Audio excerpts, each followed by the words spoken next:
우리 이사야 40장 27절로 31절까지의 말씀입니다. 이사야 40장 구약성경 1016면에 있습니다.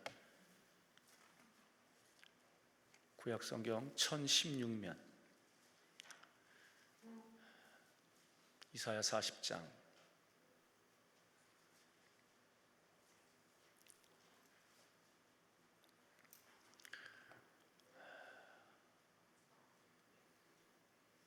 27절부터 마지막 절까지 우리 합독합니다.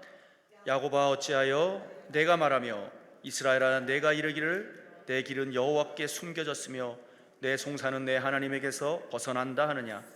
너는 알지 못하였느냐? 듣지 못하였느냐? 영원하신 하나님 여호와 땅 끝까지 창조하신 이는 피곤하지 않으시며 곤비하지 않으시며 명철이 아니 없으시며 피곤한 자에게는 능력을 주시며 무능한 자에게는 힘을 더하시나니 소년이라도 피곤하며 곤비하며 장정이라도 넘어지며 쓰러지되 오직 여호와를 앙망하는 자는 새 힘을 얻으리니 독수리가 날개치며 올라감 같을 것이요 다른 박질하여도 곤비하지 아니하겠고 걸어가도 곤비하지 아니하리로다. 아멘. 관악구 봉천동에 위치한 해오름교회 최낙중 목사님이십니다. 오늘 본문을 중심으로 더 높이 오르라 라는 제목으로 응답의 말씀 주실 때 은혜의 시간 되시길 주의 이름으로 축원합니다. 우리 하나님께 영광의 박수 올려드립니다. 할렐루야. 귀한 연보를 드리신 분들이 계십니다. 하나님께 보고하고 축복기도 한 이후에 말씀 전합니다. 김종헌 목사님께서 마음의 소원을 썼습니다. 황현기, 정요한 성도가, 또 김응래 장로님께서, 이오금 집사님께서 들으셨네요. 같이 기도합시다.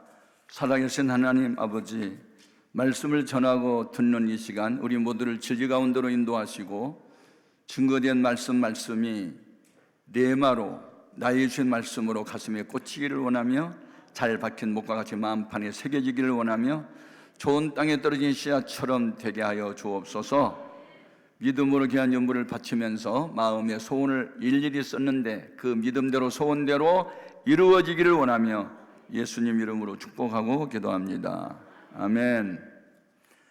신약 성경은 헬라어로 기록이 됐고 헬라어에 사람, 인간을 나타내는 단어가 있는데 안트로포스라고 합니다. 그 말의 뜻을 직역하면 위를 바라보는 존재, 희망을 가진 존재라는 뜻으로서 사람다운 사람은 위에 계신 하나님을 경외할 때만 진정한 사람이 된다는 것을 의미합니다. 아멘. 우리 이제 그리스도인들은 예수를 구주로 영접하는 사람들은 어떤 상황이 벌어져도 사람을 보고 세상을 보고 상황을 보면서 상처를 받거나 실망 낙심하지 말고 믿음의 주요 또 온전하게 하시는 예수님을 바라보고 앞에 있는 즐거움을 위하여 고난의 십자가, 부끄러움의 십자가를 참아내신 주님을 또 생각하면서 항상 해피엔딩, 마지막이 행복하여지고 좋아진다는 믿음을 가져야 하는 것입니다. 오늘 본문 말씀의 내용은 이스라엘 백성이 힘들고 어려운 상황에 빠지게 되자 하나님은 내 억울함을 몰라주고 계셔 이렇게 탄식하고 있을 때 하나님께서 너희 독수리를 아느냐? 독수리가 두 날개를 치며 더 높이 올라가는 것처럼 너희들도 좀 더 높이 올라가야 되지 않겠냐? 이렇게 말씀을 하고 계십니다. 제가 그 시드니에 있는 이제 순복음 교회의 부흥회를 갔다가 이제 마쳤고 그 담임 목사님께서 그 블루 마운틴이라고 하는 관광지에 좀 구경 가자고 해서 갔거든요. 근데 거기 이제 관광지의 안내원이 이런 말씀을 했어요. 혹시 여러분 산행 중에 길을 잃었을 때 내려가야 할까요? 올라가야 할까요? 그거 물어보더라고요. 그래서 대답을 못하고 있으니까 내려가면 죽습니다. 올라가야 길이 보입니다. 그러면서 작년 그 가을에 어느 여고에서 수학여행을 그 블루 마운틴으로 갔는데 한 여고생이 죽었다는 얘기를 하더라고요. 그러니까 맨 뒤에 이제 가다가 소변이 마려우니까 그냥 누구 친구랑 같이 이렇게 소변 보러 숲으로 들어가야 되는데 혼자 미안하니까 들어갔다가 소변 보고 나오니까 애들이 안 보이니까 이제 겁에 질린 거예요. 어디로 가는지 모르잖아요.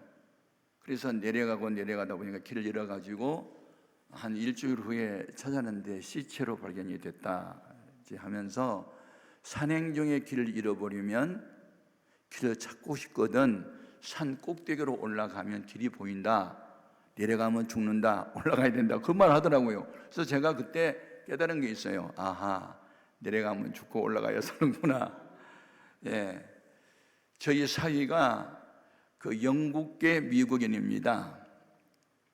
목사들이고. 그런데 그 얼마 전에 텍사스에서 살다가 이제 그 어머니가 세상을 떠나니까 아버지가 홀로 얼마나 외로워하실까, 아버지 곁으로 이사 가자. 그래서 이제 텍사스에서 콜로라도 주 이제 덴버 쪽으로 이사를 왔어요. 저는 미국인 그러면 개인주의고 뭐 이렇게 생각했는데 그게 아니고, 독실한 크리스찬들은 부모님, 형제지간의 우애가 대단하고 또 부모 공경이 대단하더라고요. 그래서 이제 아버지 홀로 계시니까 외로우니 우리가 아버지 곁으로 이사 가자. 그러니까 우리 딸은 이제 뭐 남편이 좀 한 대로 이제 따라갔어요. 그런데 이제 장인 장모도 나이가 많이 드셨으니까 죽고 난 이후에 알고 주고 소용없다, 살아생전에 좀 잘 모셔야 되니까 해마다 좀 한국에 나가자. 그래가지고 해마다 돌아오는 거예요. 올 때 그냥 오지 않고 건강에 좋다는 식품은 많이 가지고 오는 거예요. 그래서 나도 이제 미안하기도 하고 그래서 서울을 좀 구경시키고 싶어가지고 남산에 있는 서울 타워에 이제 엘리베이터를 타고 올라갔어요.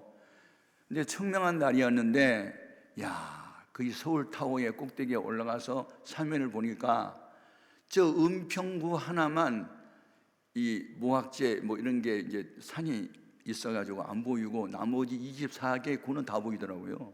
그리고 날씨가 청명하니까 저 멀리 인천 앞바다까지 보이는 거예요. 서울 그 남산 타워에 올라가서 보니까 아하, 높이 오르니까 다 보이네.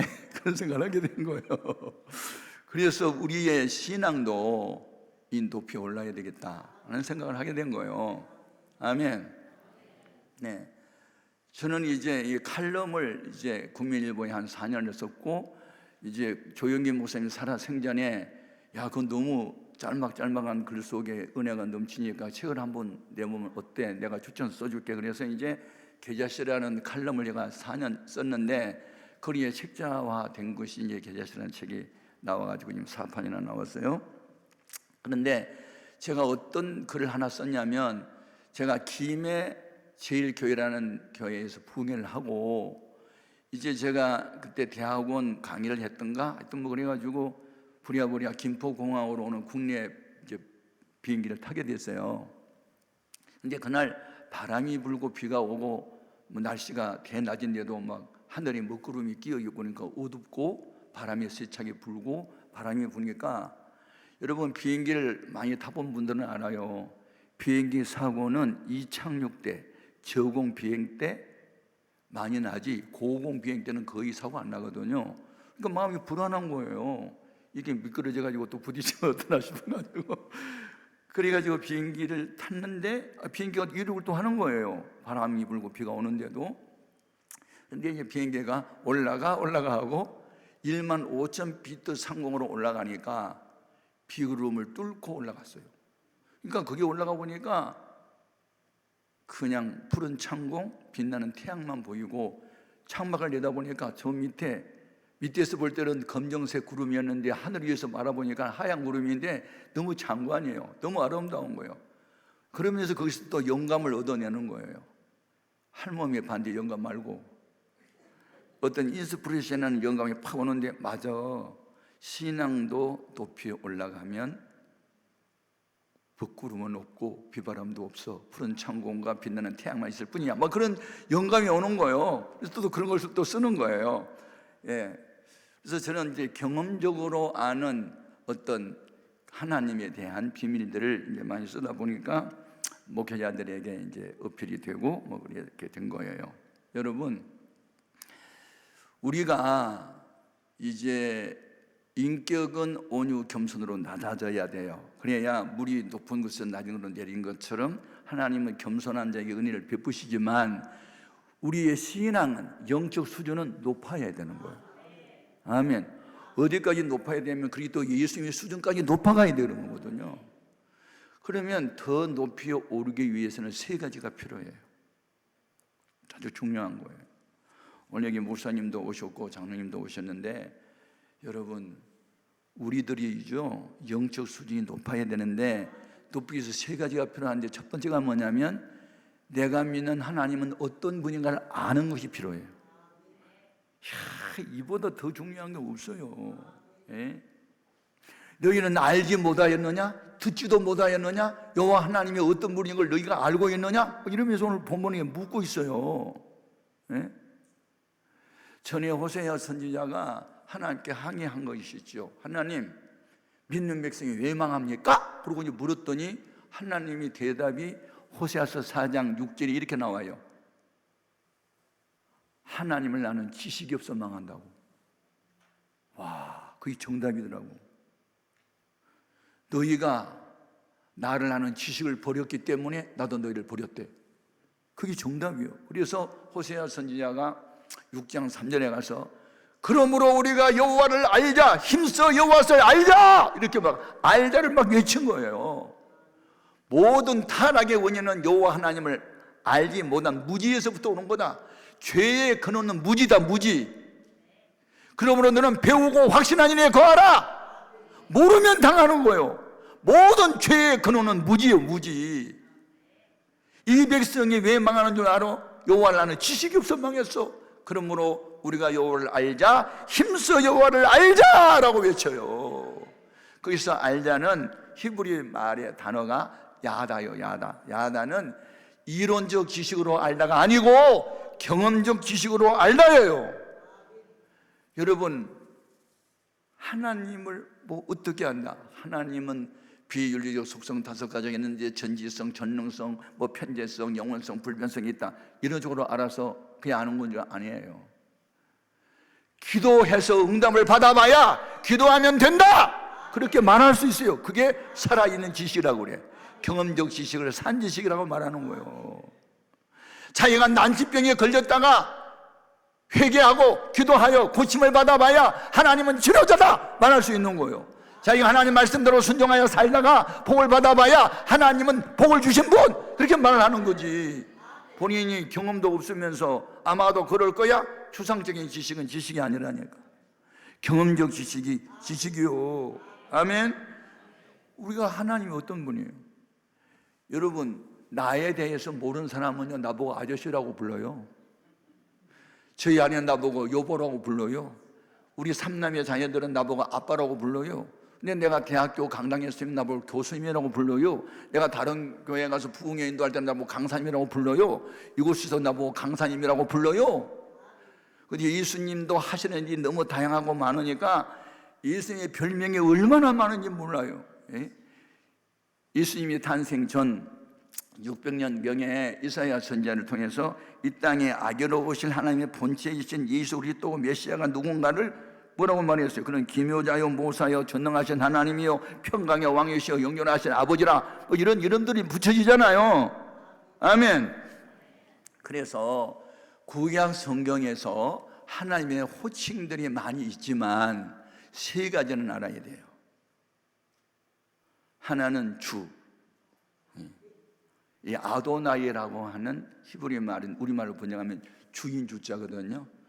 그분은 창조주, 역사의 주, 인간의 생사화복을 주관하신 분, 국가의 흥망성쇠를 주관하신 분. 아멘. 그분은 주인이세요, 주인. 아멘. 두 번째는 우리 말에는 여호와로 번역되어 있는데 히브리 말에는 야훼이거든요. 그걸 이제 야훼라는 뜻은 무슨 뜻이냐면 자존자, 스스로 계신 분. 또 하나의 뜻은 언약을 지키신 분, 언약 이행자라는 뜻이에요. 그래서 그 귀한 언약을 이루어 주시고 주 명령 따를 때 늘 계시옵소서, 그런 찬송이 있잖아요. 아멘. 그 다음에 이제 하나님이라는 단어는 첫 번째 등장하죠. 이 하나님은 히브리 말로 엘로힘이라는 단어인데 영어로 말하면 그러니까 올마이티, 그러니까 전능자라는 뜻이죠. 전능자. 그래서 창세기 1장을 읽어보면 하나님이라는 단어만 나와요. 근데 하나님이라는 단어가 21개 절에 21번이나 나와요. 그러니까 태초에 말씀이 계셨고 그 말씀이 천지 만물을 창조하셨는데 빛이 있으라 하심에 빛이 있었고 하면서 그때는 하나님이라는 말이 계속 등장이 되는 거예요. 왜냐하면 창조 시에는 그냥 전능자, 올마이티, 그냥 능하심이 없으신 분, 그분이 나타나는 거예요. 아멘. 그래서 하나님의 이름이 삼중적으로 부르는 지혜로운 사람이 있는데 주 여호와 하나님이라고 많이 부르죠. 아멘. 우리가 믿는 분은 어떤 분이냐? 주 여호와 하나님이세요. 모든 것의 주인. 여러분이 태어나고 싶어서 태어난 게 아닌데 주님이 부모님을 통해서 그 어느 한 시에 태어나게 하셨고, 우리가 살고 싶다고 사라진 것도 아닌데 주님이 오라 하면 우리 가야 되잖아요. 우리 생명의 주인이 주님의 손에 달렸어요. 기도는 왜 하는 거예요? 언약을 이행하신 분. 그래서 그 기도 응답에 대한 약속을 하실 때는요, 여호와가 많이 등장이 되는 거예요. 왜냐하면 약속을 이행하신 분. 우리가 믿는 하나님이 못하시는 것이 두 가지가 있어요. 뭘 못해요? 하나는 거짓말을 못해. 약속을 해놓고 약속을 안 지킨 분이 아니에요.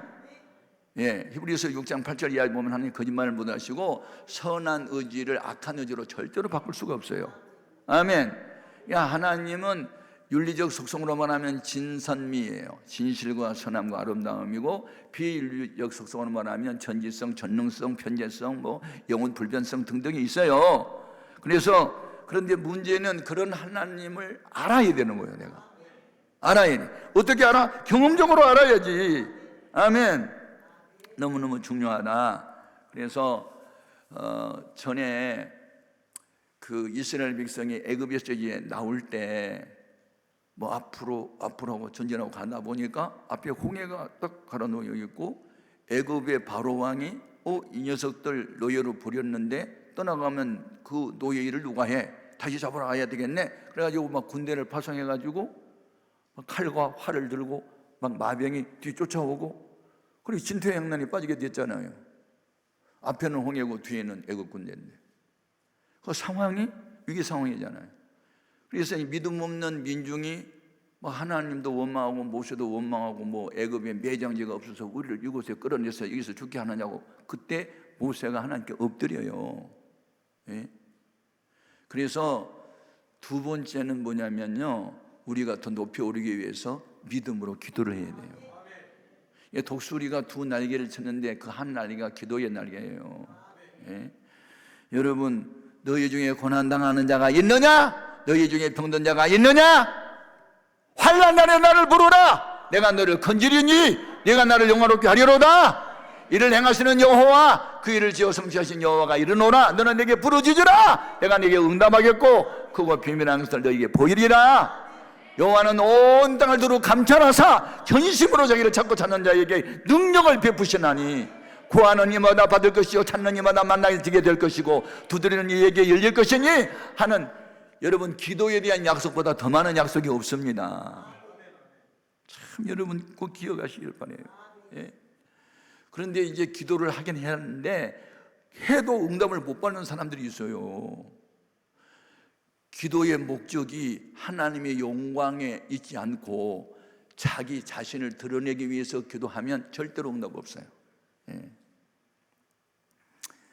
여러분, 가장 정확한 기도, 믿음의 기도는 예수님이 우리에게 본을 보여주셨는데, 마태복음 26장 39절에 나의 원대로 마옵시고 아버지의 원대로 되기를 원하나이다.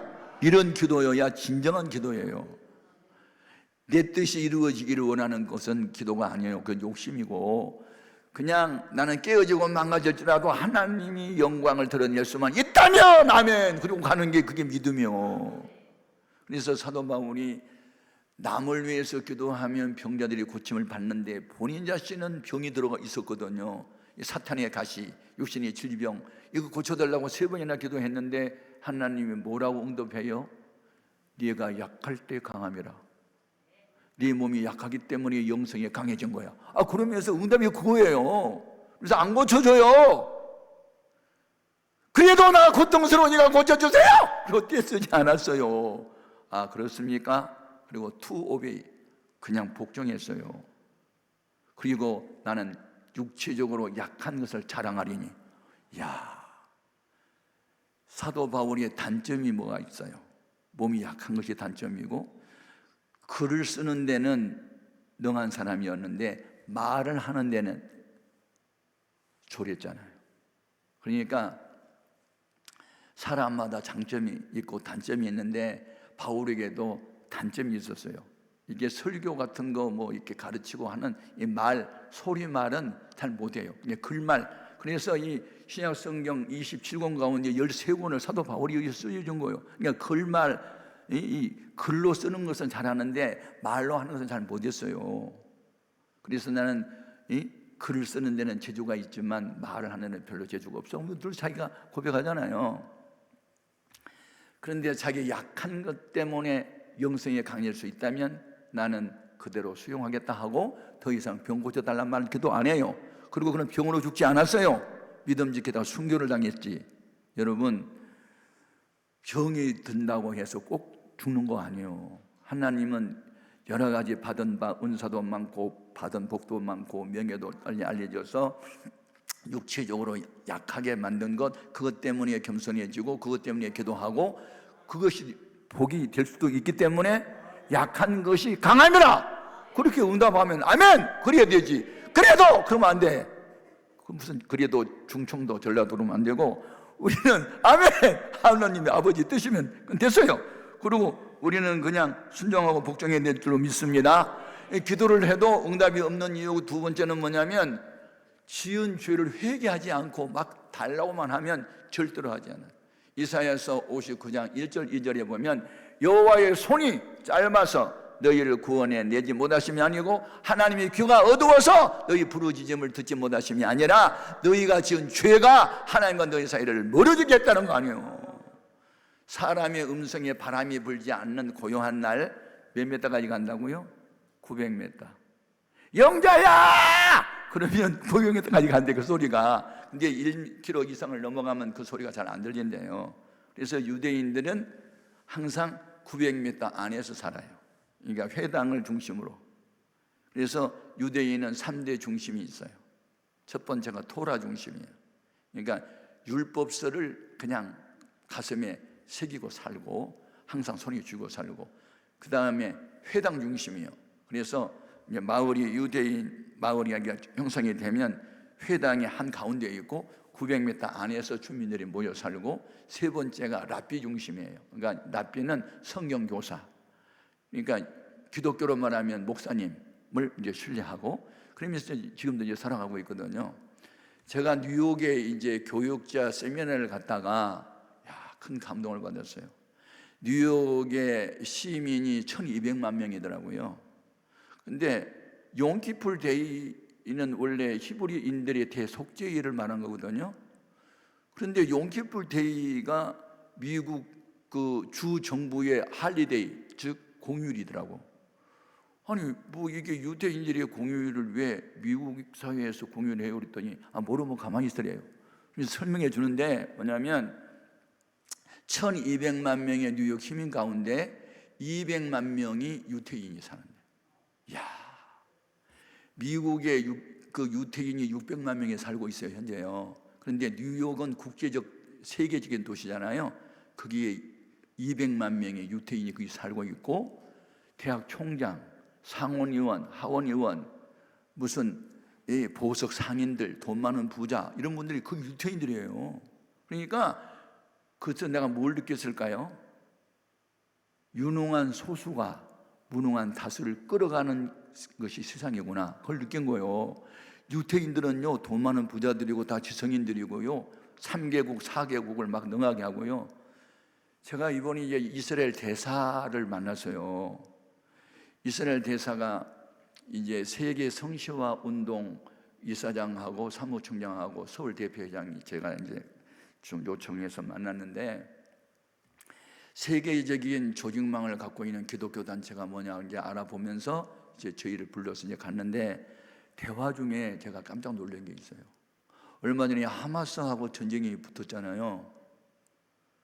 근데 아랍 나라 사람들은 전쟁 나면요 도망간대요, 잡으러 올까 봐. 근데 이스라엘 사람은요 전쟁 나면요 본국으로 간대요, 싸우려고. 제가 그 말을 듣는 순간에 야, 애국심이 대단하다. 그리고 5나라와 싸워서 이길 수 있는 전술을 갖고 있대요. 그런데다가 얼마 전에 제가 조선일보를 보니까 이스라엘 여자 3명 포로 교환할 때 하마스 90명하고 교환하더라고. 30대 1로. 야, 그래서 내가 뭘 느꼈을까? 유능한 소수가 이 무능한 다수를 이기는구나.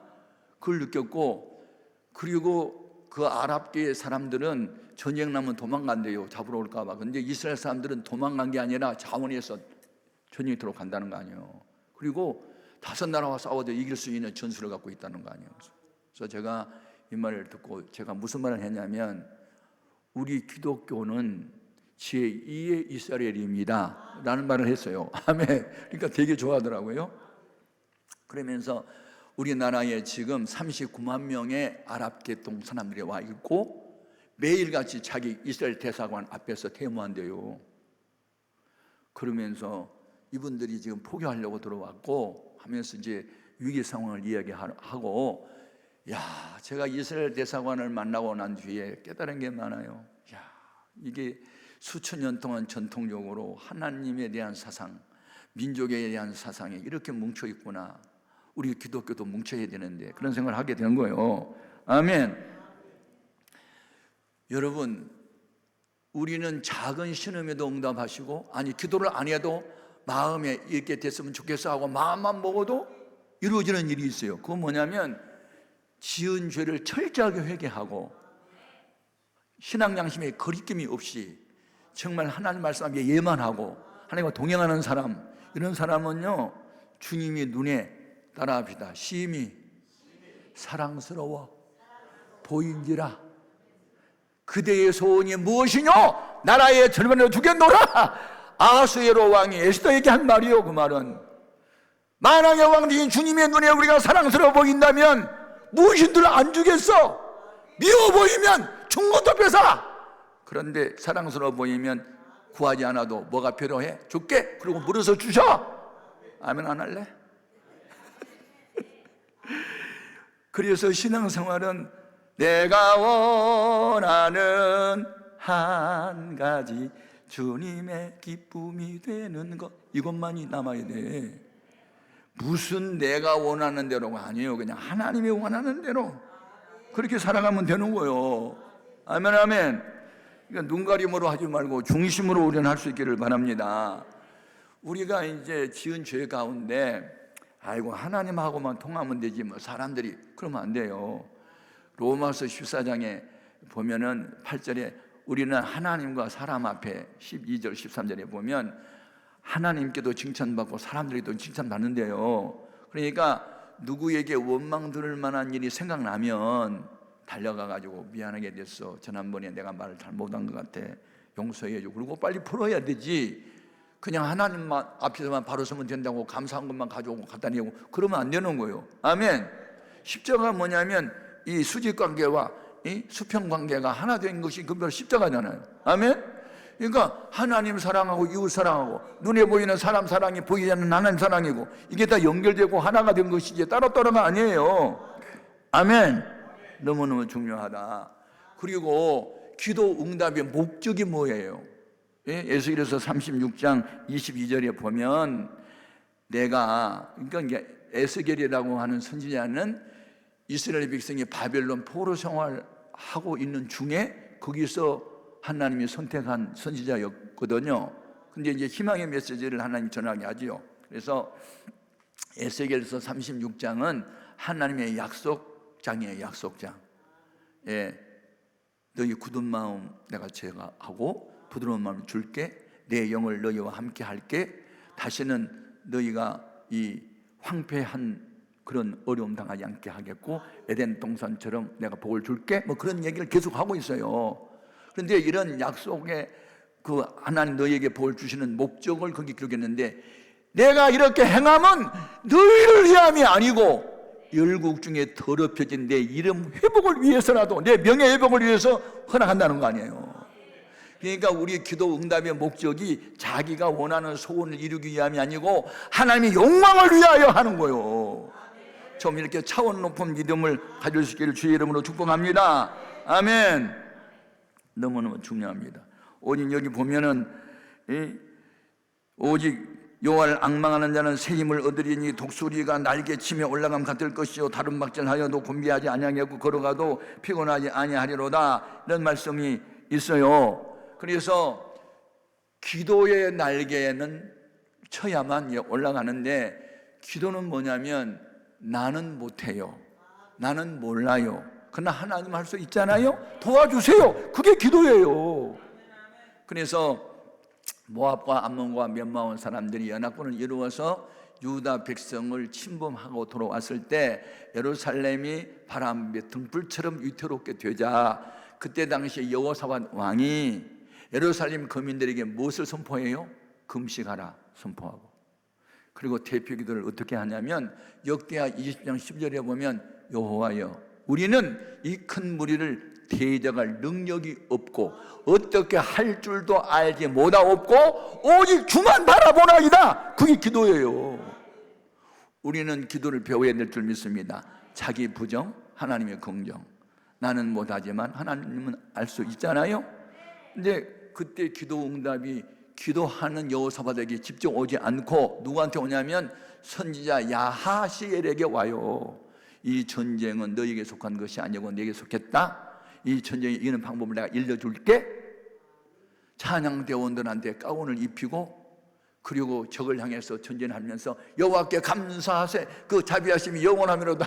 여러분, 인간의 이성과 지성은요 동조할 수 없는 응답이에요. 지금 전쟁에 나가지고 칼과 창을 가지고 침범이 오는 사람들에게 활과 창이 없으면 쇠사라도 가지고 낫이라도 갖고 나가서 싸우라. 그러면 이성과 지성이 거기에 동의할 수 있는데, 아니 전쟁에 났는데 찬양대원들한테 가운 입혀가지고 하나님께 감사 찬송만 하고 나가라고? 그래서 믿음이 바로 된 사람은 이성주의 합리주의 사람들 눈에는 미친 자로 보여. 여기 약간 미친 개가 있어야 와. 아멘. 나도 미친 개가 있으니까 오고, 여러분들 약간 미쳐서 온 거야 지금. 아멘. 성경에 보니까 예수님도 미쳤단 말 들었고, 사도 바울도 미쳤단 말 들었고, 철학교도 하고 있는 로데라고 하는 소녀도 미쳤단 말 들었더라니까. 그래서 나도 한때 미쳤단 말 들었거든. 그래서 제가 예수 믿기 전에 우리 집에 미친 분이 두 분 계셨어. 한 번은 우리 엄마 무당에 미쳤거든. 우리 아빠 술에 미쳤거든. 조상신에 미쳤거든. 근데 내가 예수 믿으면서 나도 미쳤어, 예수한테. 우리 집에 미친 사람이 셋이 됐어. 미친 사람이 셋이야. 근데 결국 예수한테 미친 내가 이겼어. 아빠 전도하고 오빠도 전도했잖아. 아멘, 아멘. 그러니까 내가 하는 게 아니고 내 속에 계신 성령님이 이렇게 하게 하셨어. 그래서 하나님 나라는 말에 있지 않고 능력이 있대. 좀 말 잘하는 말쟁이가 되지 말고 우리는 능력이, 하나님의 능력이 함께하는 사람이 되어야 될 줄로 믿습니다. 아멘. 너무너무 중요하다. 그래서 기도는 뭐냐? 자기 부정, 하나님의 긍정. 나는 못하지만 하나님 할 수 있잖아요, 도와주세요. 그런 것이 중요합니다. 아멘. 그리고 합심 기도가 왜 중요하냐면요, 이제 이렇게 그 햇살이 이렇게 유리창을 통과해서 들어오는데, 이 햇살을 한쪽으로 이렇게 모으는 게 볼록 렌즈로 이렇게 하면 그 햇살이 한쪽으로 모이거든요. 그래서 이제 볼록 렌즈에다 햇살을 모으면요, 그게 모아지는 초점을 맞추면 종이에 불이 붙고 나무가 불이 붙어요.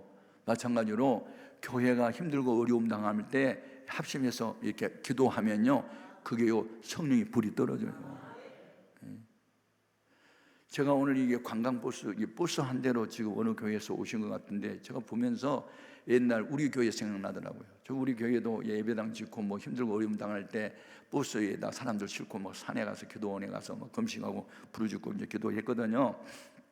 근데 우리가 이제 200명 정도 교인이 모였을 때 이제 첫 번째 예배당을 지었고, 한 800에서 1000명 정도 모였을 때 이제 대성전을 또 2번 지었는데요. 첫 번째 성전 건축할 때 진짜 기적이 많이 나타났어요. 제가 이제 천막을 치고 개척을 시작했던 곳이 서울 영등포구 158번지 무허가 판교촌이에요. 그게 1972년도요. 근데 1973년도에 영등포구가 관악구로 분할이 되면서 그 봉천동이라는 동네가 관악구로 편입이 된 거예요. 그래서 제가 빈민촌에 이제 천막을 치고 개척을 하다 보니까 지성에는 별로 없어요. 그냥 막노동하는 그런 노무자들이 주로 많았고, 하여튼 공부를 많이 못한 분들이 대부분이었고, 하여튼 그런 곳에서 이제 교회를 했잖아요. 근데 학력도 경제력도 없었지만 무엇은 강했느냐? 영성은 강했어. 하여튼 교인들이 200명이 모이면 밤 예배가 180명이 모였으면 대단한 거고, 새벽 기도가 150명씩 모였으면 대단한 거 아니에요? 아멘 안 할래? 여러분, 교회는요 돈 많은 부자가 운영하는 게 아니고 성령님이 운영을 하는 거고, 그 성령이 운영하는 게 기도요, 기도. 그래서 그때 제가 무슨 기도했냐면 삼겹살 아니고 삼겹줄 기도 운동을 했는데, 첫 번째 그 기도가 뭐냐면 24명을 일개조로 만들었어요. 그러니까 한 8개 정도 나오더라고요. 24명을. 그래서 24시간 동안 한 사람이 1시간씩 교회 와서 기도하게요. 그러니까 직장인들은 이제 밤에 하고, 이제 할머니들 노약자들은 낮에 하고 이렇게 해가지고 이제 짠 거예요. 7줄이고, 2겹줄은 뭐냐면 40명을 일개조로 만들었어. 그러니까 한 사람이 40일 금식 기도하려면 힘드니까 한 사람이 하루씩 하는 거예요. 그래가지고 그 판포리에서 나눠줘가지고 1조 40명, 오늘 며칠 날은 누구, 2일 날은 누구, 이렇게 해서 이제 40명 날 주면, 갑자기 무슨 일이 생기면 자기들끼리 이제 날짜를 바꿔서 하더라도 아무튼 기도자가 항상 교회 안에 한 4, 5명씩은 항상 있는 거예요. 그 다음에 삼겹줄은 뭐냐면 철야기도식에서 밤 10시부터 새벽 4시까지, 그래가지고 1남전도회, 2남전도회, 1여전도회, 2여전도회, 1청년, 2청년 이렇게 해가지고 다 해서 밤 10시부터 새벽 4시 반까지 그렇게 철야기도 시켰는데, 야, 교회가 기도가 불이 붙으니까요 기적이 나타나기 시작하는데 막 난치병자들이 막 나는 거예요. 그리고 그 가난뱅이들이 그 결혼식 할 때, 애기 100일 때 들어온 반지 같은 거 있잖아요. 반돈짜리, 한돈짜리, 이걸 내놨는데 247돈이가 나왔어. 제가 놀랬습니다. 가난한 줄 알았더니 금은망원이 갖고 있대. 다 내놓은 거야. 야, 이게요 성령님이 역사하니까, 돈 많은 부자가 교회를 운영한 게 아니고 이 가난뱅이들이 다 금을 내놓은 거예요. 요새는 금값이 얼마나 많이 폭등을 했던지 막 한 돈이 60만 원 가는 거예요. 아무튼 그러면서 교회가 막 기적이 벌어지고 역사가 나타나고, 그 다음에 서로 연대 보증을 서가지고 500만 원씩 1000만 원씩 막 헌금을 내는데요, 다 빚쟁이에요. 다 빚쟁이. 200명이 약 400명 들어가는 예배당을 처음에 지었는데요, 교회 빚이 1원도 없는 거예요. 끝나고 났는데. 그래서 공사 끝나자마자 바로 중공공사 맡았던 거예요. 그러니까 교회는 돈 많은 부자가 하는 게 아니고 영적으로 부자들이 교회를 운영하는 거고, 영적인 부여는 기도에서 얻어준 거예요. 그러니까 이 개척하는 목회자들은 교회에 이렇게 자꾸 기도를 시켜야 돼요. 아멘. 혼자서 40일 어려우니까 그냥 40명 일개조로 해가지고 그렇게 40일 금식기도도 시키고, 우리 교회는 이제 100일 릴리 금식기도라는 게 생겼어요. 그래가지고 그것도 자원해서 원하는 사람들, 그럼 어떤 분은 어떤 때는 300명씩도 하고 200명씩도 하고 이렇게 했는데, 오늘의 금식자 명예에 딱 뜨는 거예요. 그러면 이제 새벽기도 신자들이 오늘 금식 안 부르시면 막 기도해주고, 그 금식하는 사람들은 자기를 위한 기도를 그날은 안 해요. 담임 목사님과 교회 이제 기도 제목을 놓고 기도를 하는 거지, 그날은. 그러니까 그 나라 후를 구하다 보니까 개인의 문제도 또 해결이 되는 거예요. 그러니까 성경대로 믿으면 성경대로 역사가 나타나는 줄로 믿습니다. 아멘. 너무너무 중요하다. 그래서 기도 응답이 본인한테도 올 수도 있지만, 꿈으로 환상으로 올 수도 있지만, 때로는 주의 종을 통해서도 올 수도 있다. 아무튼 기도의 날개를 힘차게 치자. 그래야 하면 역사는 나타난다. 마지막이 중요해. 하나의 날개는 순종의 날개야. 기도를 많이 하고 성경을 많이 안들 뭐해. 순종하지 않으면 소용이 없어. 그러니까 보세요, 성경에 나오는 인물들을 보면은요, 모두 다 믿음의 사람들은 순종의 사람이요. 예수님이 베드로를 제자로 선택할 때 그가 원래 어부 출신이었잖아요. 밤이 맞도록 그물을 던졌으나 잡은 고기가 없어요. 그래서 예수님이 새벽에 오셔가지고 그 배를 빌려 타시고 설교를 한참 하시더니 말씀을 마친 이후에 깊은 데로 그물을 내어 고기를 잡으라 하니까, 그때 어부 상식으로는 깊은 데 고기가 없는 시간이거든요. 그런데 선생님, 내가 밤이 맞도록 수고를 해도 얻은 것이 없지만은 말씀에 의지하여 그물을 내리리이다 하고 던졌더니 그물에 걸려든 고기가 너무 많아서 혼자 힘으로 끌어올릴 수가 없어 친구를 도움을 받아 끌어올렸더니 2배에 잠기게 되었더라.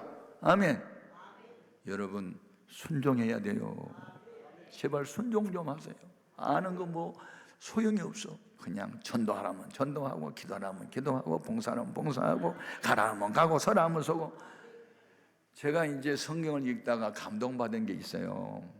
마태복음 8장 5절에서 13절을 읽어보면 예수님이 가버나움이라는 지역을 가요. 그랬더니 로마에서 파견된 백부장이라는 사람이 예수 앞에 나와서 엎드려 절을 하면서, 주여, 내 하인 하나가 중풍병으로 몹시 괴로워하나이다. 그러니까 우리 예수님이 응답이 뭐예요? 내가 가서 고쳐주리이다. 그랬더니 뭐라고 대답해요? 말씀으로만 하옵소서. 나도 내 위에 사람이 있고 아래에도 부하가 있는데 가라 하면 가고 오라 하면 하거든요. 명령만 내리지 주님 뭐에 수고스럽게 오세요? 말씀만 하세요. 제가 그 음성을 들을 때, 그 말씀을 읽을 때 참, 이게 우리 예수님이 뭐라고 그래요? 내가 이스라엘 중에 이만한 믿음을 만나보지 못했대요. 이스라엘 사람들이 전통적으로 하나님을 믿어왔지만 로마 사람 이 백부장의 믿음을 나는 처음 봤다는 거 아니에요? 그냥 가라 하면 가고 오라 하면 오겠다고 하니까, 순종만 하면, 명령만 내리면 안 하겠다고 하니까. 아멘. 그 다음에 요한복음 2장 1절에서부터 쭉 읽어보면 예수님이 첫 번째 행했던 표적이 나와요. 이제 잔치집에, 혼인 잔치집에 가서 물이 포도주가 되게 하는 거. 그때 마리아가 하인들에게 무슨 명령을 내려요? 예수님이 너희에게 무슨 말씀을 하시든지 그대로 하라. 아멘. 근데 예수님이 2가지 명령 내리잖아요. 우물에 있는 물 퍼다가 빈 항아리에 채워. 네! 채웠는데 그때 마침 연회장에, 야, 7호실 12호실 포도주 떨어져서 빨리 포도주 가져와. 그러니까 지금 연회장은 포도주 떨어진 것도 모르고 있잖아요. 그런데 우리 예수님이 물로 가득 채워지는 항아리를 가리켜요. 그거 퍼다 줘. 그럼 여러분 같으면 퍼다 줄 것 같아? 미친 사람이나 퍼다 주지. 정신이 똑바른 사람은 못해. 예수님 물 달라고 하지 않았어요. 포도주 달라는데 물 퍼다 주면 쥐살나게 얻어맞게요? 그리고 안 떠다 준단 말이에요. 그런데 이미 사주 받았잖아요. 마리아에게 무슨 말씀을 내리시든지 아멘하라. 네. 그래서 물을 부는 순간에 물이 변하여 포도주 됐잖아요. 그런데 연회장은 물로 된 포도주를 맛보고서도 이것이 어디서 났는지 알지 못하지 누구만 알더라? 물떠온 하인들만 알더라. 순종을 하는 사람들만 경험을 하게 되지 그냥 알고 말 잘한다고 해서 하는 게 아니에요. 제발. 그래서 사도행전 5장 32절에 보면 그때 예수님이 이제 승천하실 때 예루살렘 떠나지 말고 약속하신 성령 받으라고 명령 내리실 때 그 말씀 들은 사람이 500여 형제였거든요. 근데 몇 명만 모였어요? 120명만 모였어요. 이제 120명 모여가지고 순종하고 기도하는 그들에게 다 성령 받은 거예요. 그러니까 오늘날 설교를 다 들어도 순종하는 사람은 소수인데 그 소수를 통해서 하나님 역사는 전개되는 거예요. 그러니까 많이 안다고 그냥 교만 떨지 말고 하나를 알아도 순종하는 우리가 되어야 될 줄로 믿습니다. 아멘. 그래서 순종의 날개를 쳐야 돼요. 순종의 날개를 치면 칠수록 올라가는 거예요. 아멘.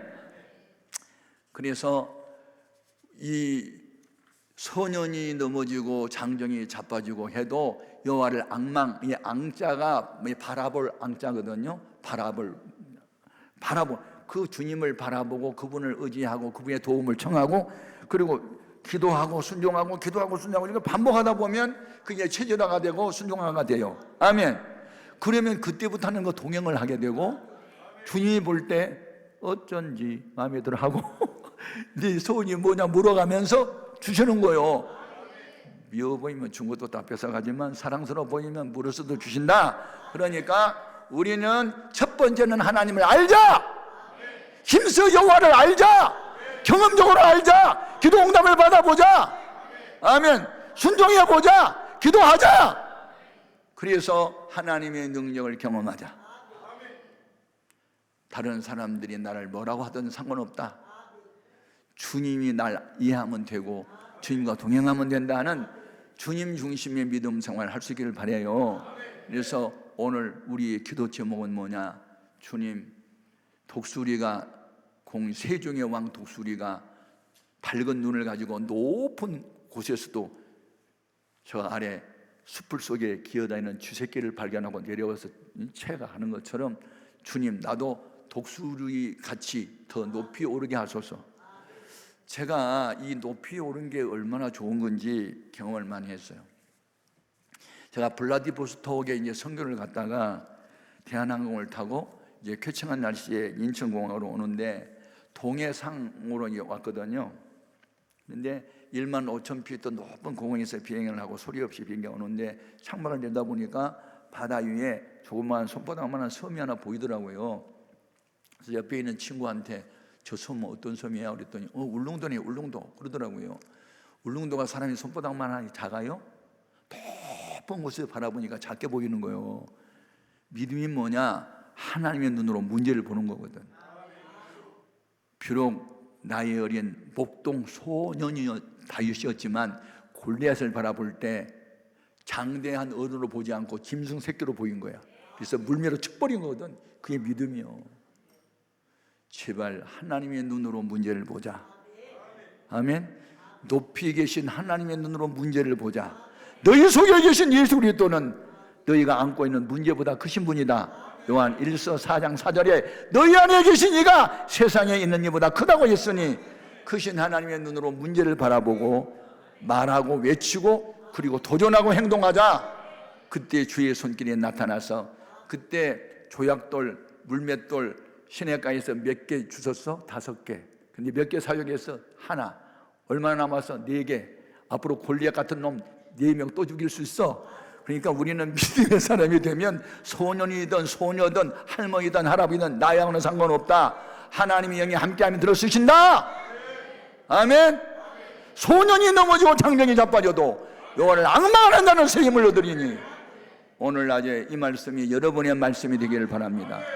그래서 오늘 낮에 우리 기도 제목, 하나님 나도 소년도 아니고 장정도 아니고 여호와를 앙망하는 자가 돼서 공중 높이 올라서 문제를 바라보는 믿음의 사람이 되게 하옵소서. 다 같이 주의 이름을 세 번 부르고 뜨겁게 기도합니다.